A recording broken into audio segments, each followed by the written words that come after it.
It's about creating conversations and then sharing them. Arrow.net, ARROE.net. All right, let's do it. Let's play it forward. These are real people, real stories, the struggle to play it forward.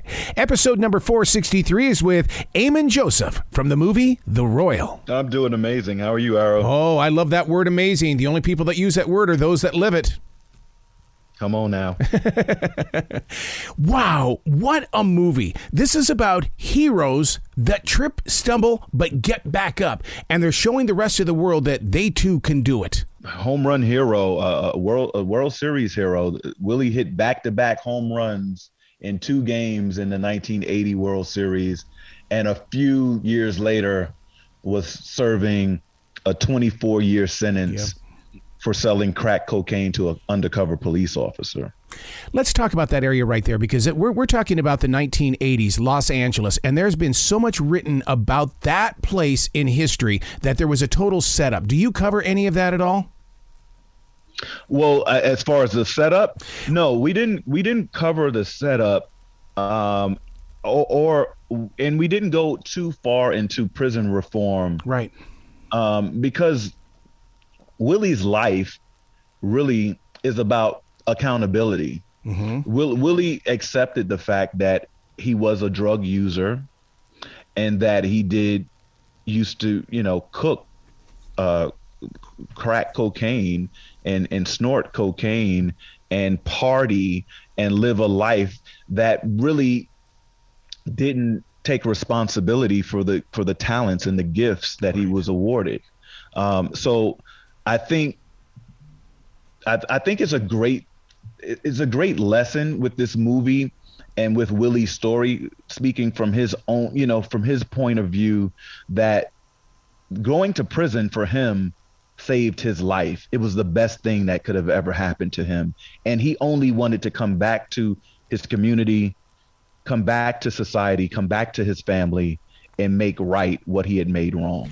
It's so touching and so heartfelt in the area when he does return to the streets and he's now looked upon as being that ex-con. This right here spoke to me because this is more than just about baseball. This is about everyday people in their own lives saying, hey, look, I can get back on my feet again. Yeah, I mean, this is a true second chance story, and I think that we don't have enough of these in the current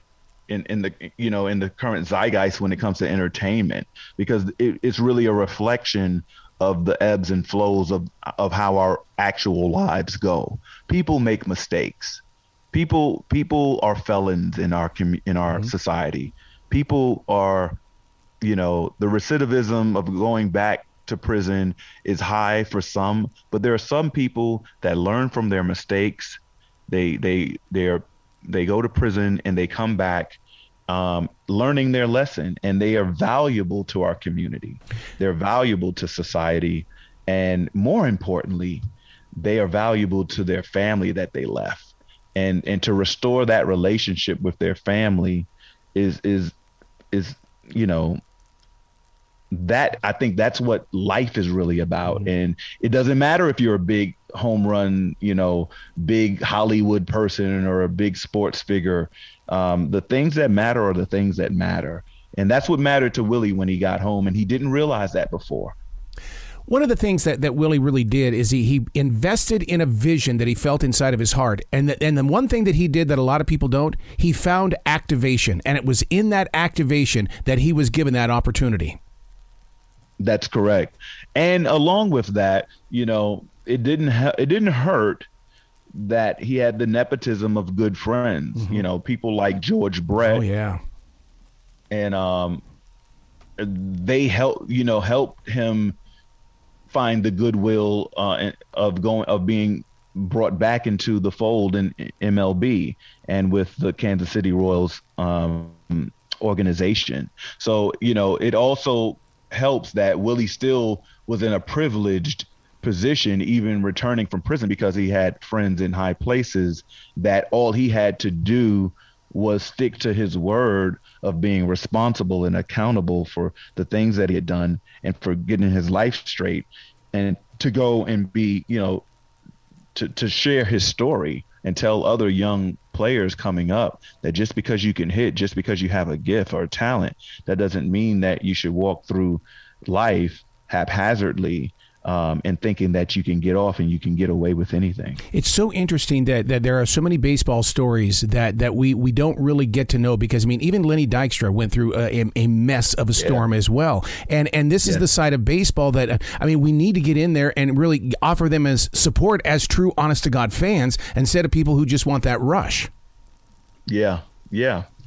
Well, you have to imagine for a lot of these athletes, and not that we look at this and say, oh, well, it's me for them, but these are people that are given so much, so young, and without the right value, the right having a code or morals, it's easy to get trapped and ensnared in the ego, in the drug addiction, the womanizing, all of the things that become distractions to what their gift is and what their true purpose is.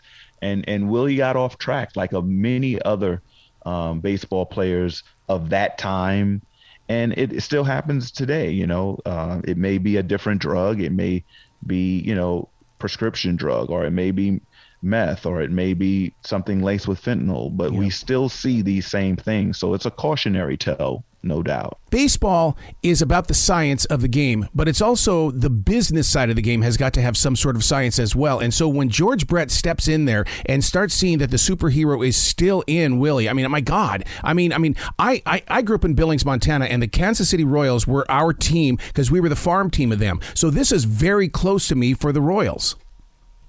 Yeah, George Brett was able to bring Willie back into the organization. Willie started with them as a hitting coach, being the slugger that he was, and he would go to and work with the farm team. Yep. He would work with some of the minor league guys, hitting coach, A ball, rookie ball, and what they found is that not only was Willie able to help in the, as far as hitting and things, but the stories that he would tell the young players were really impactful.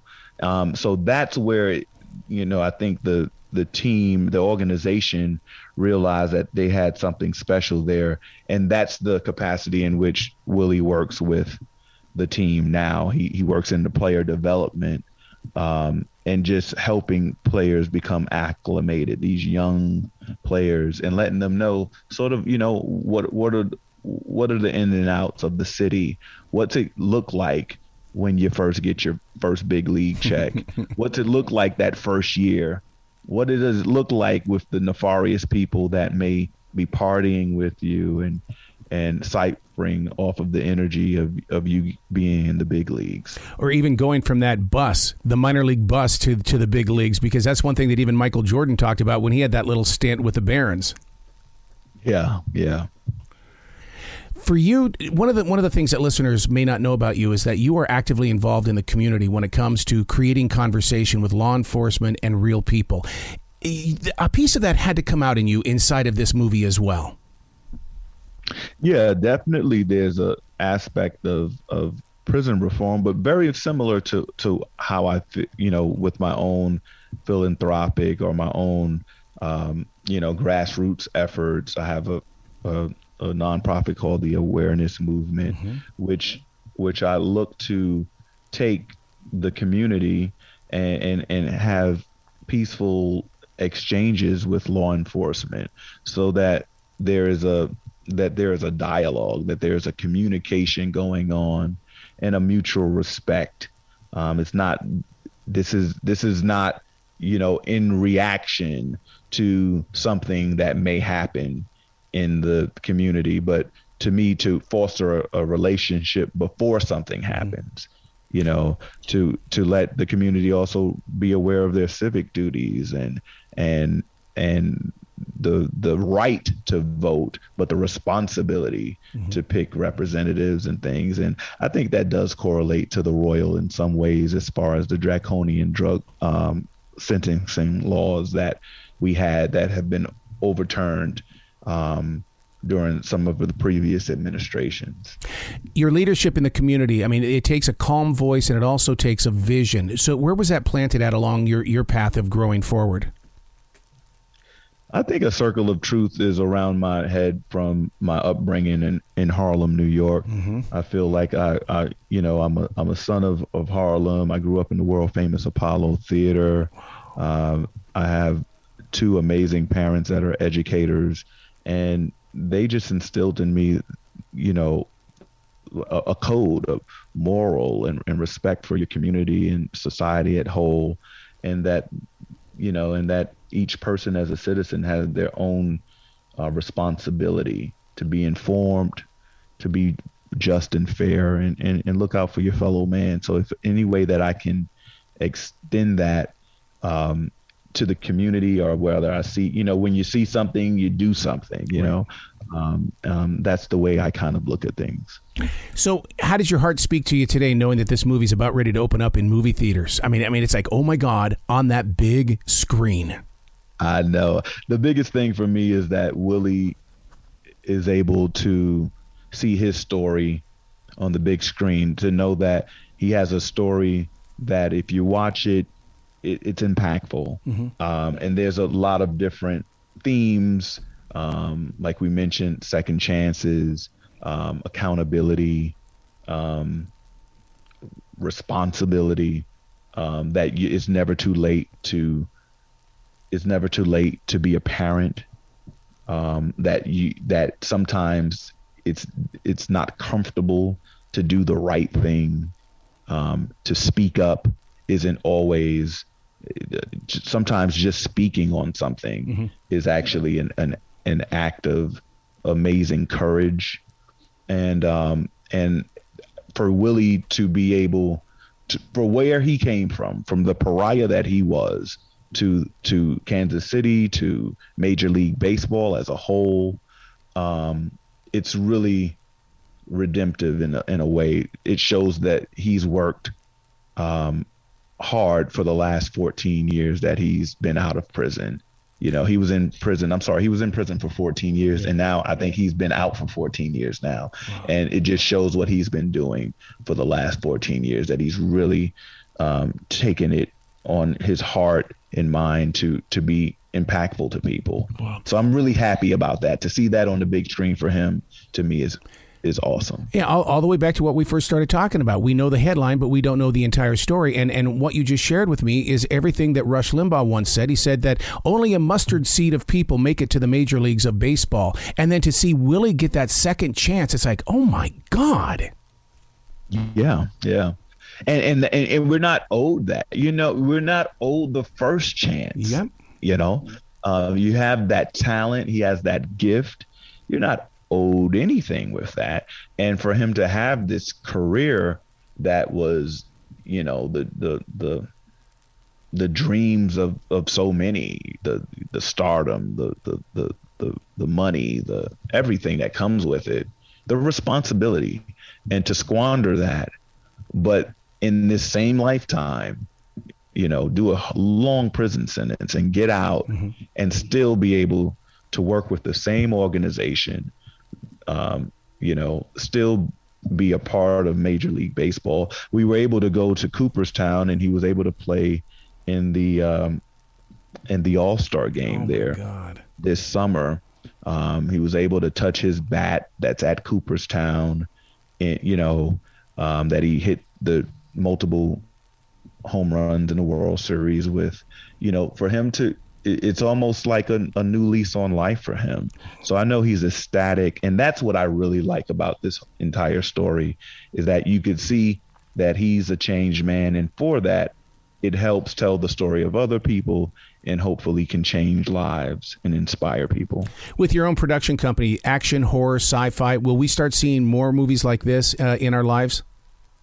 Definitely. This is the type of films that I would like to focus on, that have, a meaningful message, a true American spirit about the film, and that, that you never give up on your dreams. You never give up on being a good person, no matter what you go through, because there will be trials and tribulation, but we can overcome. And you do that by focusing on, God, family, community.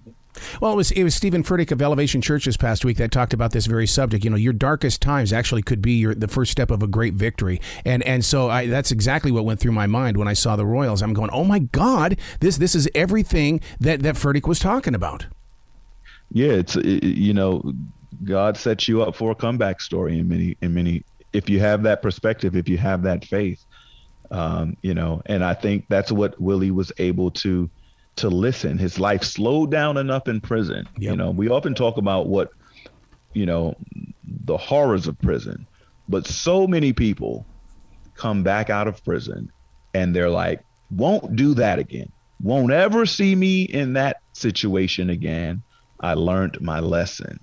Now, what can I do to be of service?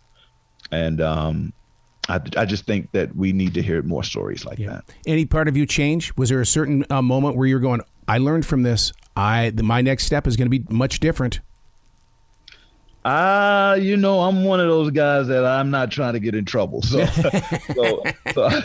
I didn't have that. But there were lessons. To me, one of the bigger lesson is just family, and that, because you don't have to be estranged from your family you don't have to be in prison to be estranged from your family, and to watch Willie fight to restore the respect and the trust that he had broken with his family, especially with his wife and daughters. It was just really impactful to me to never take for granted the family that we have. They're right there. They're every day, that we should love them, that we should respect the family bond and unit, because it's so much of who we are. And when we don't have it, when it is squandered, when it's taken from us, it really impacts the mental health, the spiritual health, of you and everyone around you. Wow. You've got to come back to this show anytime in the future. The door is always going to be open for you. Thank you so much. I appreciate that. Thank you. And you be brilliant today, okay, sir? You know it, Earl.